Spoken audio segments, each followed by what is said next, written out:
Today is the 25th of May and I'm back on the Mendip Hills, the first time in what feels like 3 or 4 weeks. Still in lockdown, although I'm back at work for the last fortnight now. I've come to Priddy, which is a fairly isolated, quiet area. On the way here I drove past one car park that was full at Burrington Combe and the other one at Stockhill was half full. And it was only like 9:30 in the morning, which is quite surprising really. But it's good that people are getting more active and we're seeing more walkers about and that sort of thing. And I've come here in the hope of escaping more of that. It tends to be quite a bit quieter around here. I've seen a few runners and cyclists, which is fine. But yeah, I've had a fairly non-intensive lockdown period.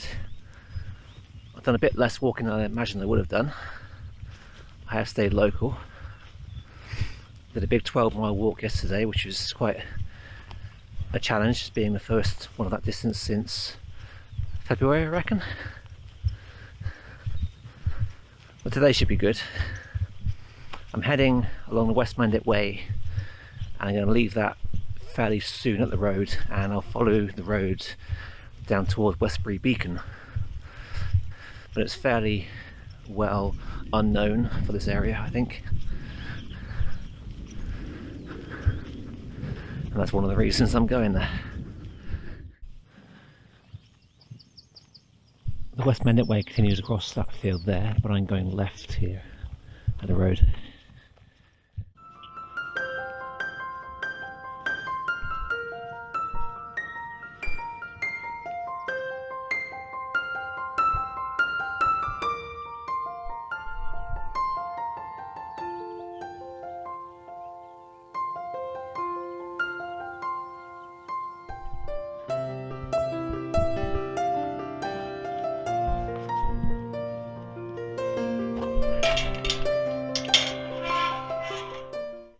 So now we're on open access land, meaning we can have a right to roam anywhere within the boundaries. There's a butterfly conservation area up ahead. And I'll have a look at that. As expected though, it's so far devoid of people, which is quite nice. And away to my left I have really good views over the Somerset levels. I can see Glastonbury Tor. I can see the Quantock Hills, Exmoor. I can see for miles. And I'm assuming that, as with many other beacons around the country, there would have once been a fire beacon lit here during the invasion of the Spanish Armada.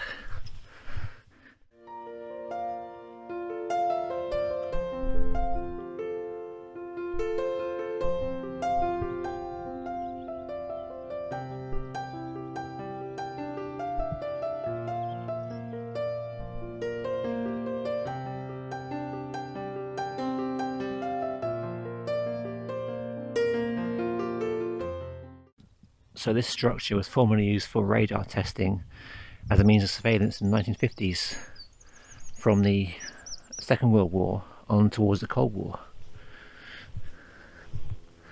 And elsewhere you can find burial mounds, barrows like the one just there, and apparently west of here there's a standing stone. I think it must be the next field over, but right here is the trig point. I'm guessing this, I would have thought this here was a shepherd's hut once upon a time, but maybe it's again to do with the radar testing and surveillance. It's a bit small for me to get in there.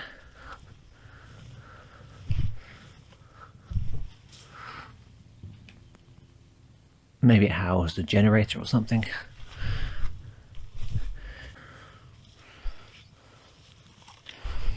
The motor's still there. I wonder. And this structure almost looks like a seat, but I'm gonna carry on walking for a bit before I stop in that direction.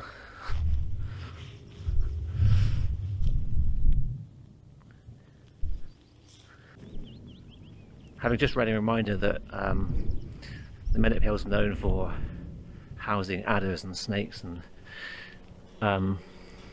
you know, common lizards. I'm feeling a bit on edge suddenly. Every little noise in the grass. And I'm a bit wary of staying too long because I'm not a fan of lizards. That's one thing I don't like. Lizards, rats. Yeah. And although I know this fact about the Mendips, I've never once seen one, knowingly seen one on these hills. I'm walking this way now towards the higher ground above Draycott and Draycott Sleights, which is the nature reserve. Here's a classic shake hole. It's very commonly found in parts of the Westbury Beacons. It's basically, my understanding is it's a kind of limestone depression where there's a cavern system underneath the ground we can't see, and the limestone's eroding, sinking towards that. I might be a bit wrong there, but that's kind of how I understand it. It's not the same as a sinkhole, which some believe. That's not true. I wonder how many people walking in this area if they really know what they're looking at or understand it. I mentioned runners earlier on this morning, and running is something I started doing myself during lockdown. I've been trying to run a regular pattern of 3 miles or 5k every other day. It started off quite well. In week 2 I was back at work, so that kind of disrupted things a bit. I've been struggling ever since then to kind of find the balance between using my energy for work and energy for running. So I've been feeling more tired after work and less able to run efficiently, I'd say, and less likely to get up earlier and get my run done before work. So I'm still working on that. I've also had some trouble last week with my knee playing up. I think running has aggravated that. I can feel it a bit now today, just walking, but walking is less strenuous. The idea was to make more of my local 3-mile walks from home, from my doorstep. I was getting very tired of the local scenery and the same old routes, the limitations, not being allowed to drive anywhere, and you know, for the same amount of distance you get more intensity from your workouts, and it was good in that sense for my physical and mental health. I know I'm not quite as fit as I was before lockdown in terms of hill walking, but I'm not a mile off the pace. When you can't travel the hills and you can't go to these places, it can be hard to kind of motivate yourself and to maintain the activities. I hope this is not deliberate, because that's a real pain in the ass. So I've either got to jump the wall or jump the gate. I'm going to try the gate because the wall is a dry stone wall and there's also a barbed wire fence beyond it. But if that's intentional, then it's not allowed during lockdown or ever. That's really annoying. I'm hoping that it's accidental, because the farm would have come in through that direction from the road. Yeah, it's a real shame.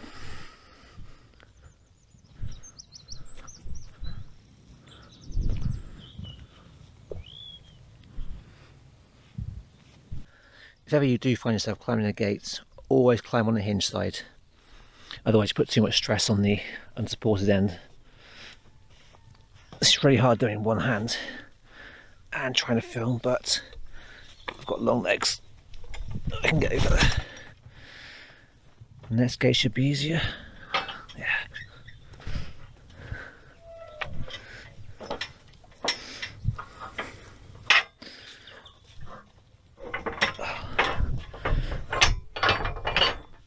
Success.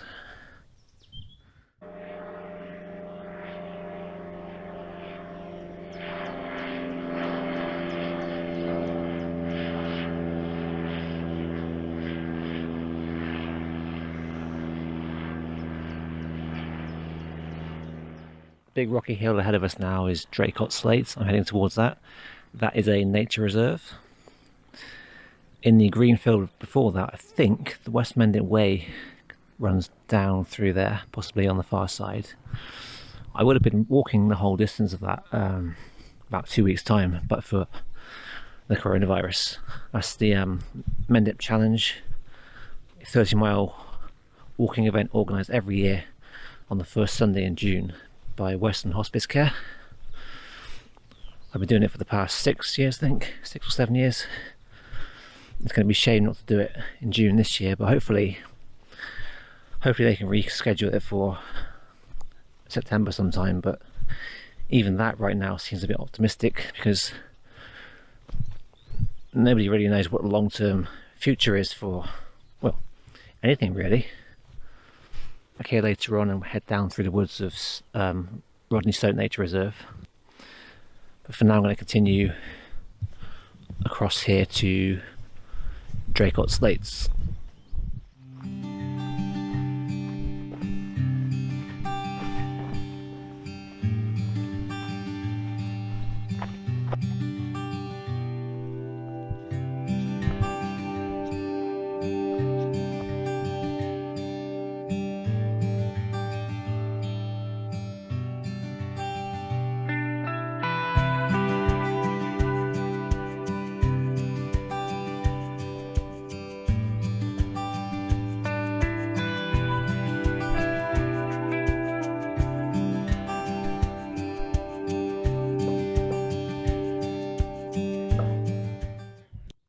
So Draycott is down beneath us.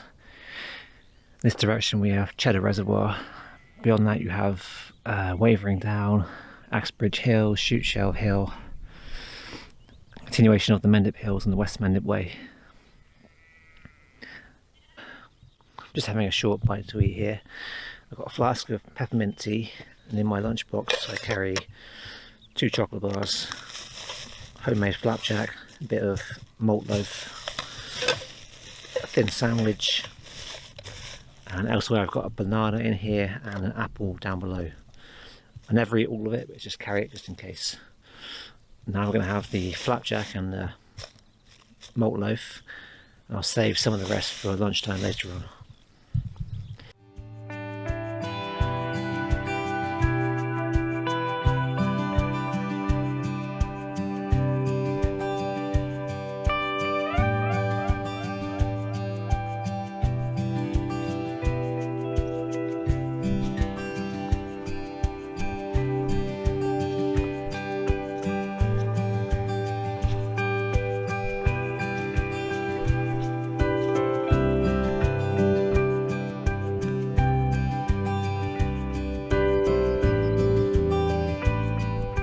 West Mendip Way is evil, and what it does, it goes downhill into Draycott, along the road for a bit, and then back up this steep hill around Backham Hollow, up over another nature reserve over this way, and then down to Cheddar Gorge.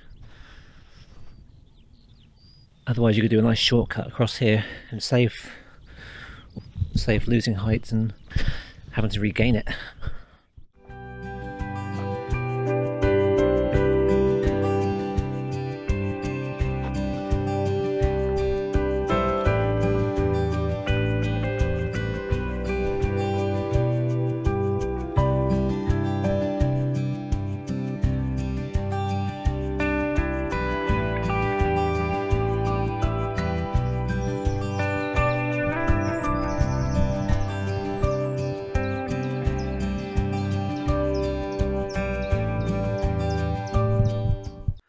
Now heading quite steeply down through Rodney Stoke Nature Reserve.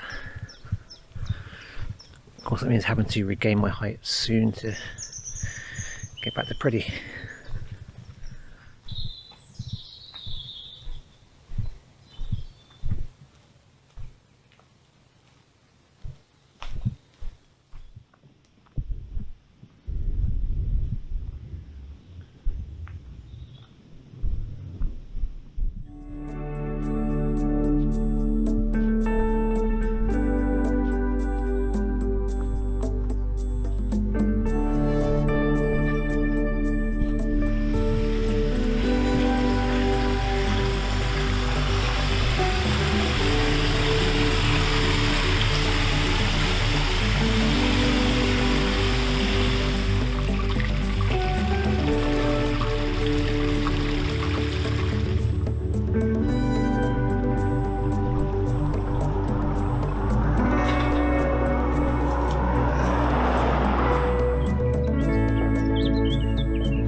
just outside of Westbury Mendip, which is beneath the Mendip Plateau, as the name implies. And it's about 12:30. I'm thinking about lunch, but I still want to go uphill quite soon, so I might try and do that bit first. If you can just see this car shimmering in the distance, that's where I'm heading, just above Deer Leap.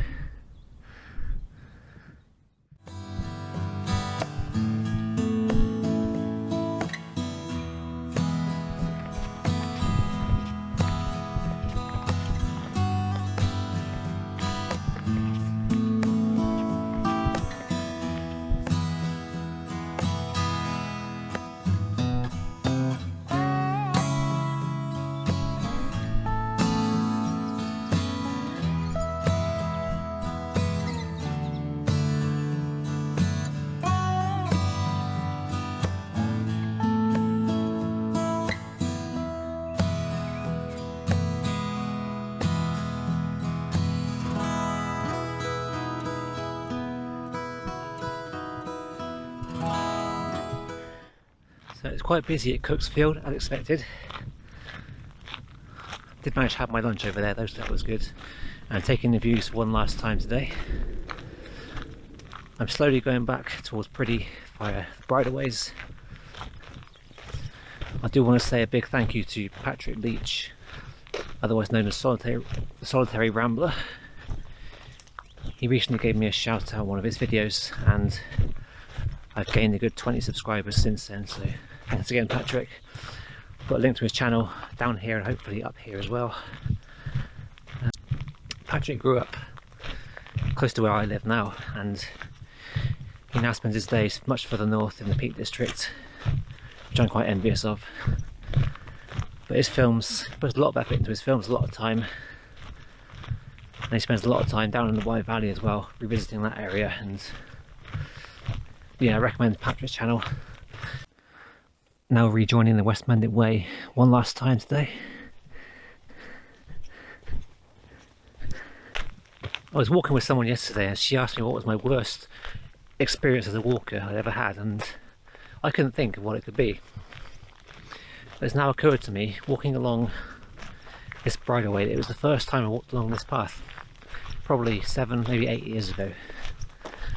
I'd driven down to Ebergorge, which is a good 2 miles that way, for a sort of 5 or 6 mile walk following a guide from the AA's website. I printed off the map, looked right. I thought, that's fine, that's all I need. I got down there, I tried following their directions, the written instructions, but somehow I got very wrong and got a bit lost, and soon ended up out here, basically near Priddy. But I had no idea where I was, so I just kept on walking, and I got to the road ahead of me. I thought, okay, Wells is that way, so I walked towards Wells. That's near enough to Ebergorge. I followed the road along there. I followed Wells Road all the way down into Wells, and then walked through Wookie Hole and back to the car park. I probably covered a good 12 miles that day. I should have been sort of half that distance, and I was quite tired, but I learned the most important lesson was to have a map of your own. Don't always rely fully on someone else's guidelines or details, because if you do get stuck like I was, then it's not so easy to find your way back again. I don't know if I mentioned this earlier, but exactly 1 year ago today I began my walk on the South Downs Way, and you can now watch all 6 videos from that series on my playlist. I'll put a link below, maybe up here as well. And my plan for this year was to do the Cleveland Way next month, but of course coronavirus, COVID-19, all the campsites remain closed and there's no guarantee that I could do it. I'm putting it off for now. Hopefully in September I'll get a chance to do it again, because they're saying that maybe campsites can reopen from July, depending on whether the government meets its guidelines. But fingers crossed for us all, we can all start camping again sometime before summer goes. We've had some great weather so far this lockdown time, and I know we're all itching to get out there. and start camping again when we can. My battery is dying as I do this right now, so I'm going to sign off here. Thank you for watching the video. Hope you've enjoyed it. Hope you're staying safe, staying active and local, and I'll see you again soon.